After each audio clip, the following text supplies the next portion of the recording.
Hello, welcome to Kandor with Katy. And as you can see up here, mysterious mysteries. I'll explain this after the intro. It's a brand new intro. It's pretty exciting. It's not very long. So get ready.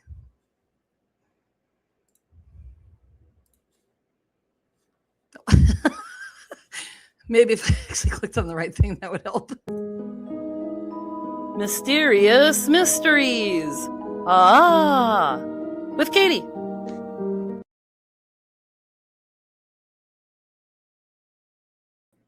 Oh, well, it didn't bring me back on screen. That was weird. Normally it goes away. Okay, what did you think? It makes me laugh because I wanted to name it something, mysterious mysteries. It's just silly. And then I thought it would be fun. So I want to show you my background. Do I have the background up? So here it is.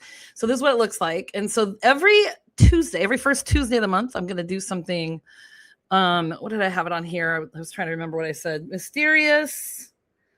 I'm going to do something mysterious, curious, or unsolved. Okay, so let me make sure I'm live because that's always a concern. Am I? Uh-oh. Why do I always have to do this? You know what? I need to make all the millions and then I can just have assistants and I can have people helping me. Okay. Yes, I am. Okay. So this is kind of cool. And then actually our topic for tonight is DB Cooper, the DB Cooper mystery. Was it the perfect escape? I don't know. So let's talk about it for a minute, shall we? Okay. So I've got, let's see. This is nothing right now. So I'm going to put this back on. Okay. All right. So everybody's usually interested in, it's true crime or unsolved mysteries or whatever. And I just thought I'm trying to revamp everything and I am going to move all of my things to one channel. So it's all going to be on Katy Horgan. I'm going to move my real estate over. And then I'm just going to have different playlists. So the whole reason behind that, I got a comment. I bet it's Pam. Pam.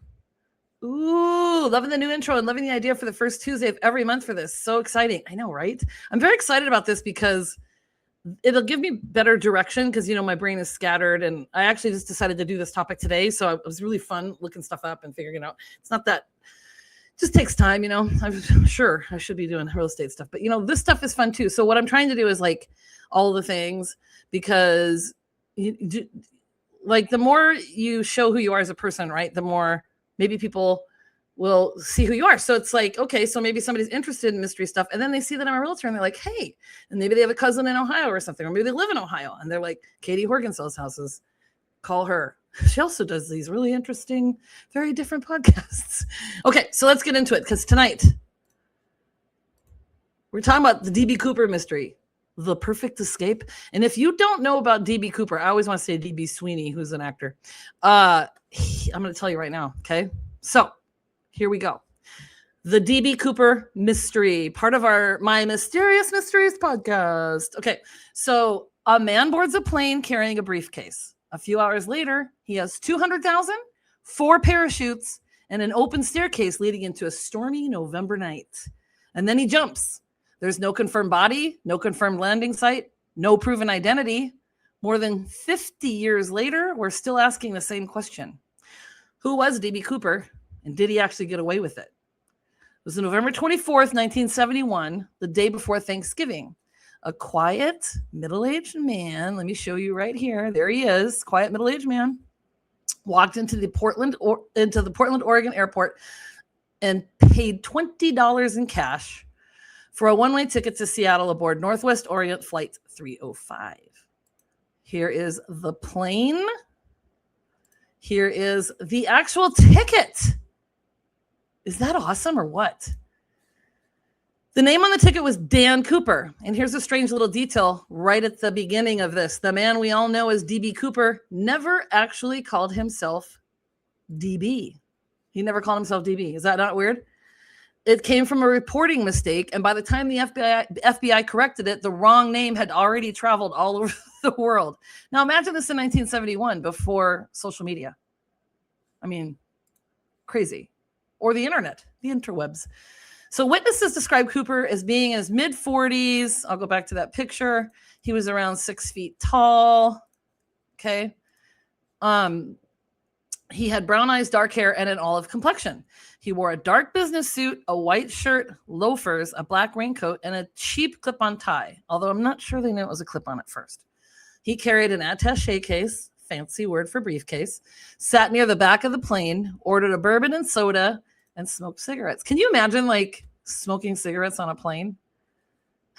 Like, that's insane to me. Like, I watched Die Hard over Christmas, and Bruce Willis gets off the plane in the airport and starts smoking. And I was just like, whoa, it just threw me off, you know? Okay, so good old DB, that's what he was doing. He looked ordinary, which was probably the point. Not long after takeoff, Cooper handed flight attendant Florence Schaffner, this lady right here, a note. It's like one of the only pictures I could find of her, right? She assumed it was his phone number and slipped it into her purse without reading it. Cooper leaned toward her and quietly suggested that she take a look. Hey, take a look there, little lady. Take a look, okay? And the note said that he had a bomb and he wanted her to sit beside him.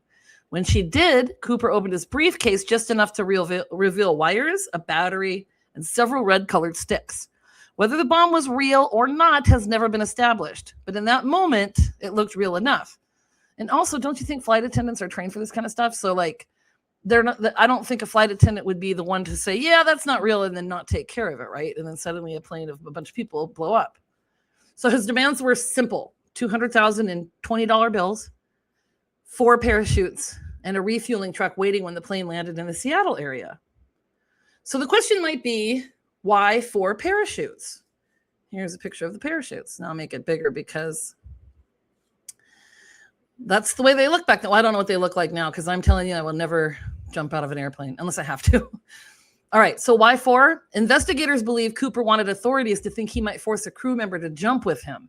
If officials believed 2 people could be leaving that plane, they couldn't risk sabotaging the equipment and killing an innocent hostage. I mean, that makes sense, right? Cooper never actually said that was his plan, so we really can't know for certain. But if that was the reason, it was clever, possibly very clever. So what he did with the parachutes, though, raises an entirely different question. Did he actually know what he was doing? What do you think? I only have one person watching. I bet it's Pam. So for nearly 3 hours, Flight 305 circled Seattle while authorities scrambled to meet Cooper's demands. The passengers were told that a mechanical problem was delaying their arrival. So now that doesn't that make you think, like, every time you're on a plane and they say something, you're like, I wonder if it's an underlying issue. Snakes on a plane, snakes on a plane. So Seattle First National Bank supplied $200,000 in $20 bills. That is roughly $1.65 million in today's dollars, you guys. So here's what's crazy. And some of you will remember this, and some of you, even if you studied it, might not be able to picture what this is. But they had already kept microfilm records of the bills, all the serial numbers. Okay, so that was part of their robbery precautions. So authorities did not have to sit there and record 10,000 bills while the plane circled overhead. Is this not insane? All right, Pam.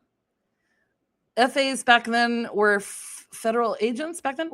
Is that what that is? We're focused on customer service. Now they are like Swiss Army knife. They do everything. Yeah. Oh, flight attendants. Sorry. Yeah, you're right. Yeah. I mean, I can't imagine 1971. That must have been terrifying. Okay, so that's insane that they already had all the numbers so they could get this, 2 dB at a fairly decent amount of time, I guess I would say. So police also gathered the 4 parachutes, 2 main back parachutes, and 2 reserve chest parachutes. So in the rush, the skydiving center accidentally supplied 1 reserve training chute that could not be used for a real jump. When Flight 305 finally landed at SeaTac, flight attendant Tina Mucklow is this girl right here. I'm going to show you her picture. Dun, dun, dun. I will make it bigger again. This is the whole crew, okay? So I'm going to talk about this right now. So Tina Mucklow lowered the forward stairs. The money and the parachutes were brought to the aircraft. So that's the one that's in the front that's right by the cockpit, okay? And Mucklow carried them into the cabin. Cooper inspected the delivery before releasing anyone. Only after he had everything he demanded did Cooper release all 36 passengers, and 2 of the flight attendants. I'm thinking 36 passengers. Isn't a 747 pretty big? Anywho, he released them all. So he temporarily kept Mucklow aboard, along with the captain, first officer, and flight engineer, while the plane was refueled. So that's all those people right there. That must have been terrifying. After Mucklow showed him how to operate the rear staircase, Cooper sent her forward to join the flight crew in the cockpit. That left him completely alone in the passenger cabin, with $200,000, 4 parachutes, and a plan no one could see. Now, if you are Tina Mucklow in the cockpit, if you're the pilots or anybody, I mean, what would you be thinking? Like, this guy's alone back there. What in the world are we dealing with? Okay, so Cooper ordered the crew to fly toward Mexico City. There was no specific destination. Just fly toward Mexico City. He gave them some other very particular instructions. Keep the landing gear down, set the wing flaps at 15 degrees, remain below 10,000 feet, and fly slowly. Those conditions would keep the cabin unpressurized and make it possible to lower, to lower the Boeing 727's rear staircase, Jesus, while it was in flight. That knowledge is one reason that people assumed Cooper had aviation or military experience. He knew the aircraft had rear stairs. He understood the cabin equipment. He even knew how the plane needed to be flown to make a jump possible. I feel like I need to slow down. I always talk so fast. But his parachute choices tell a messier story. Cooper selected an older military-style main parachute that was reliable but difficult to steer. He opened the usable reserve chute, cut cords from it. Let me go back to the picture really quick here. Okay, so he cut the cords from it, and then he used them to secure the 19-pound ransom bag to himself. He apparently took the useless training reserve with him, even though it could not properly connect to the main chute that he had chosen. And he left the more maneuverable main parachute behind on the plane. So maybe he knew exactly what he was doing. Maybe he was improvising, or maybe he knew airplanes much better than he knew parachutes. Okay, so outside it was dark, freezing, and stormy. Cooper was wearing loafers, a business suit, and a raincoat. He wasn't wearing boots, protective clothing, or a helmet. The parachute he selected, I don't think it was like back in the day when I was a kid in the 80s riding around on my bike, didn't have a helmet. I don't think people parachuted out of planes without helmets, right? The parachute he selected could not be steered, and the thick clouds blocked his view of the ground. A little after 8 o'clock, the crew felt a sudden change in the aircraft's movement. Later, tests reproduced the same motion when a comparable weight was released from the rear stairs, so like his body weight. Investigators believe that was the moment Cooper jumped somewhere over southwestern Washington. When the planes landed safely in Reno, the crew found an empty cabin. Cooper was gone. So were the bomb, the ransom money, and the parachute he had selected. He left behind 2 parachutes, a few personal traces, and his inexpensive clip-on tie, which I'm going to show you here. And it had the pin with it, okay? And he also, I don't remember what else. There was something I forgot to mention in here. So the FBI called the investigation NORJAC, short for Northwest Hijacking. Agents searched the presumed landing area, interviewed hundreds of people, and eventually considered more than 800 suspects. 800 suspects. Can you imagine? They found no confirmed body, no landing site, no parachute, or no piece of equipment belonging to Cooper in the wilderness. And that's really strange to me. That in 1980, 8-year-old Brian Ingram was digging in the sand along the Columbia River when he uncovered 3 deteriorating packets of $20 bills. The serial numbers matched Cooper's ransom, and the total was $5,800. So here's where he found it. Okay.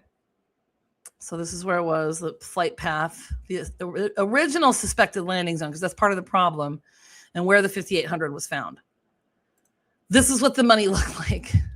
Now, don't they say something about you only have to have a certain amount, like portion of the money for it to count? But do you think that would work for money? And what would you do if you found that? So this remains the most important evidence that was ever recovered away from the airplane. And it created more questions than answers. 1, Did Cooper lose some of the money during the jump? Did the entire bag enter the river with only 3 bundles eventually washing ashore? Did someone bury that money years later? And if Cooper survived, why have none of the remaining ransom ever been conclusively found or shown to have been circulated? Over time, Cooper became something of a folk hero, the calm, clever outlaw who outsmarted the FBI and disappeared with the money. But look more closely and the picture becomes less polished. His tie was cheap. His suit pieces apparently didn't match. He wore the wrong clothing for the weather. He selected the less maneuverable parachute. That's hard to say. Less maneuverable parachute, and may not have recognized that one reserve was only a training chute. Then he jumped into a freezing, rain-soaked wilderness at night without a clearly identifiable landing zone. The FBI came to believe that Cooper probably wasn't an expert parachutist, and he may not have survived. But if he died during the jump, where are his remains, his parachute, and the rest of the money? This is what drives me crazy. So there's all these speculations. So it's like, oh, maybe he fell into a tree and he decomposed up there, and all the, there's too many bush branches and stuff. And it's like, maybe I just don't get, like, even if I don't know. I guess maybe it was the Times in 1971. So of all the names connected to the case, there was one guy, Richard McCoy Jr. Remember I said they came up with 800 possible suspects. He may be the most tempting. Less than 5 months after Cooper vanished, McCoy hijacked another passenger airplane, probably because he was thinking about what Cooper did. He demanded $500,000 and 4 parachutes. Then he escaped from the aircraft by parachute. Unlike Cooper, McCoy was caught. He was a 29-year-old Vietnam veteran, military helicopter pilot, and highly capable skydiver. The similarities are extraordinary, but the FBI ruled him out. McCoy was much younger than the man described by the flight attendants, and witnesses did not identify him as Cooper. I guess Cooper was in his mid-40s, right? So he was also reportedly home in Utah for Thanksgiving dinner the day after the Cooper hijacking. So that would be a difficult trip from the Washington wilderness unless somebody had helped him. There was another contradiction, too. During his confirmed hijacking, McCoy behaved like a trained parachutist. He used specialized equipment, monitored the weather and flight data, and chose his jump more carefully. Cooper's choices appeared far less expert. So then, more than 50 years after Cooper's jump, McCoy's children said they believed their father was the hijacker. A retired pilot and investigator named Dan Greeder, Gryder, reported finding a modified parachute harness and a logbook among McCoy's family property. The items were reportedly given to the FBI, reviving headlines that the mystery might have finally been solved, but it has not been officially solved. The FBI has not publicly confirmed that the parachute belonged to Cooper or that the DNA connects McCoy to the evidence from Flight 305. I would have thought that they would have checked the DNA much sooner than that. Its public account still says McCoy was ruled out and Cooper's identity remains unknown. So the McCoy evidence is intriguing, but it's not proof. Oh, I want to show you this, by the way. I forgot to show you this picture. So this is Richard McCoy, okay? And they were taking him into custody there. And then I wanted to have a side-by-side picture with DB Cooper. So you can see where they sort of, do kind of look alike, right? So maybe this is why the mystery refuses to disappear, because every answer seems to create a different question. So Cooper knew enough about the Boeing 727 to pull off the hijacking, but he didn't know enough about parachuting to survive it. Was the money beside the Columbia River evidence? Was it a fatal jump, an accident during his escape, or an intentional attempt to mislead investigators? I keep thinking maybe he had an accomplice or something and they got away. I don't know. And was Richard McCoy merely a remarkably similar copycat, or was he the man from Flight 305 all along? So the bottom line is, more than 50 years later, we still don't know whether DB Cooper escaped into a new life or simply vanished into the wilderness that night. So now I want to know what you think. Did Cooper survive the jump? Was he an experienced planner, or just a desperate man who got extraordinary lucky or unlucky because he died? What do you think happened to the rest of the ransom money? So do the similarities between Richard McCoy and Cooper, does that make him a stronger suspect or rule him out? And if you could recover, this is the best question. If you could recover just one missing piece, the parachute, the money, or Cooper's true identity, which would you choose? So tell me your theory in the comments and tell me which mystery we should open next, because this definitely won't be our last mystery. Now I have something really exciting also, and it's exciting for me. I don't think that I can talk over these. So I'm going to try this and then I'll end my normal way, but I have like a thing. So I don't know if you can hear me over this, and I'm going to show you. Actually, I'll show you right here. Hi, look at that. Hey, thanks for joining me on Kandor with Katy, real conversations, unexpected topics with Sit Squatch. So if I take myself away, hopefully you can still hear me, and I can say, I can show you this. Oh, like and subscribe. Oh, hey, look, you did. So you know what Sit Squatch always says, right? Oh, I say like and subscribe because it'll make Sit Squatch and it's tiny, tiny happy. But the journey begins with you guys. Be good to yourself and me. I'm the Horgan. I love you. I'll see you next week. So I'm revamping stuff. This is the first of a series of mysterious mysteries. I'll see you next week, okay? Bye, guys.